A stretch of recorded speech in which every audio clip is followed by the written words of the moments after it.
Ria used to be the bright one, the one who had answers in class, who laughed the loudest, who always had a plan. But lately, something had shifted. She still smiled, she still showed up, but inside, it felt like something had gone missing, something she couldn't name.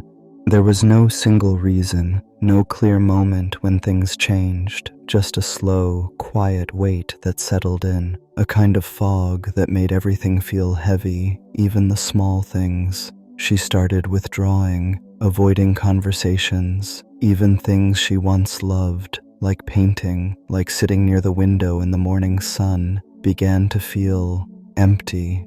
One afternoon, during break, she walked alone behind the school building and sat under an old banyan tree.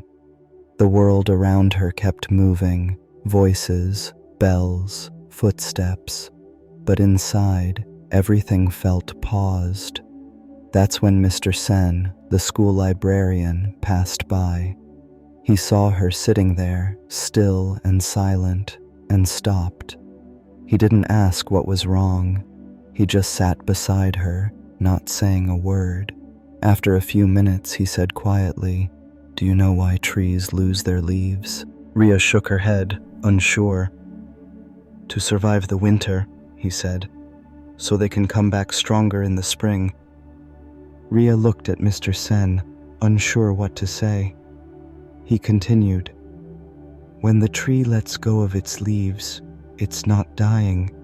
It's protecting its core, giving itself a chance to rest." She stayed quiet, but the words stayed with her.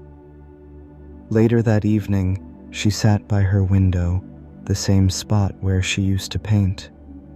The brushes were still there, the notebook half filled. She didn't pick them up, but she didn't turn away either. The next day, she returned to the library during lunch. Mr. Sen was shelving books.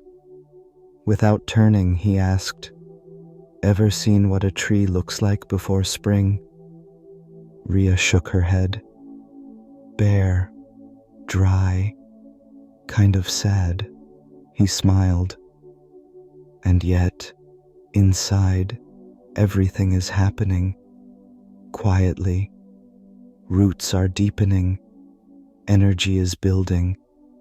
But no one sees it." Ria looked down. "So," she asked, "it's okay to feel like nothing is moving?" Mr. Sen nodded. "Sometimes the most important growth happens when nothing looks like it's growing."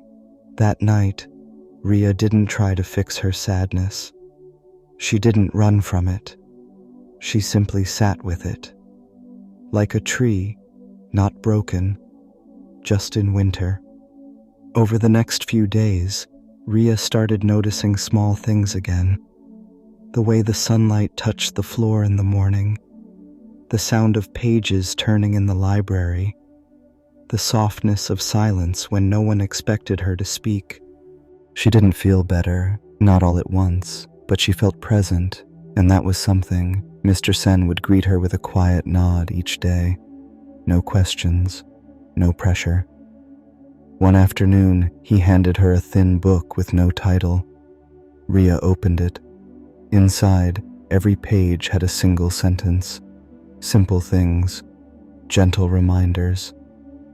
You are allowed to pause. Not all growth is visible. Being lost is part of the way forward. She flipped through slowly, feeling the weight of each word. None of them told her to be strong. None demanded a smile. They simply made room for her, for the way she felt, for healing that didn't rush. Later, while walking home, she noticed a tree near the sidewalk, bare, still, but standing. She stopped for a moment and whispered to herself, "It's not gone. It's just waiting."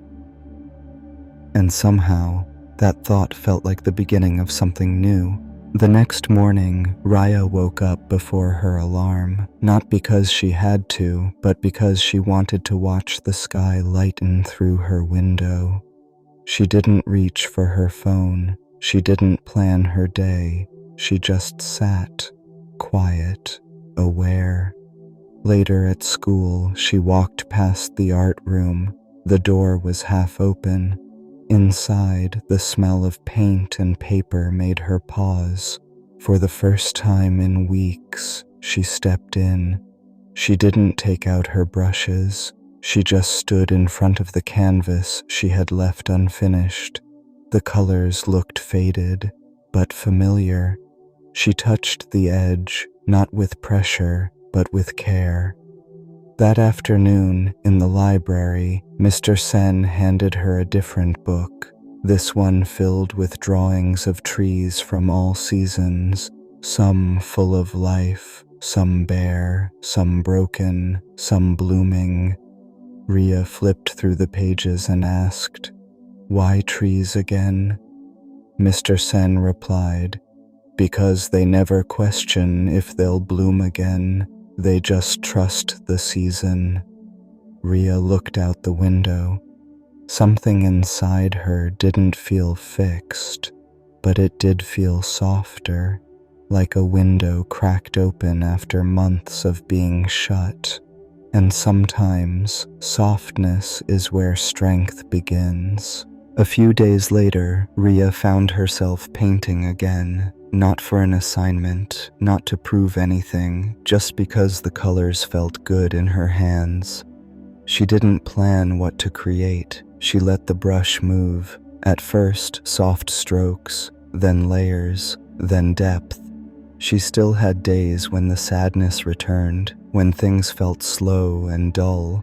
But now, she didn't panic when it came. She welcomed it like a passing cloud, knowing it would not stay forever.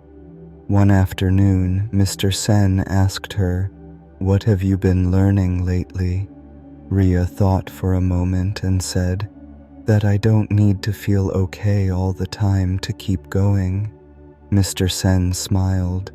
"That's wisdom." She laughed lightly. "It just feels honest." That evening, she sat under the same banyan tree where it all began. The wind moved gently. The branches above her swayed in rhythm. She didn't feel completely whole, but she didn't feel broken either. And in that space between the two, something steady was growing. Not a return to who she was, but the quiet forming of who she was becoming. On the last day before the school break, Ria walked into the library and placed a small folded paper on Mr. Sen's desk. It was a note, just one line. "Thank you for not trying to fix me." He read it, looked at her, and simply nodded.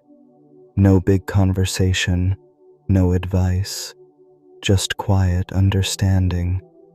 That afternoon, Ria walked home slower than usual.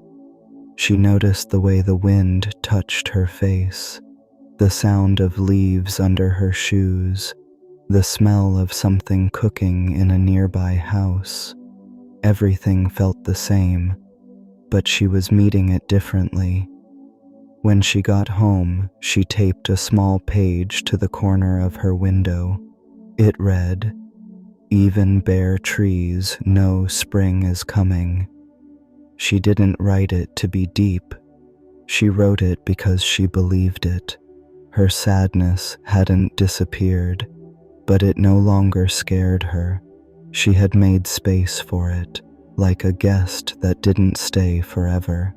And in that space, light had found its way back in, quietly, gently, one breath at a time.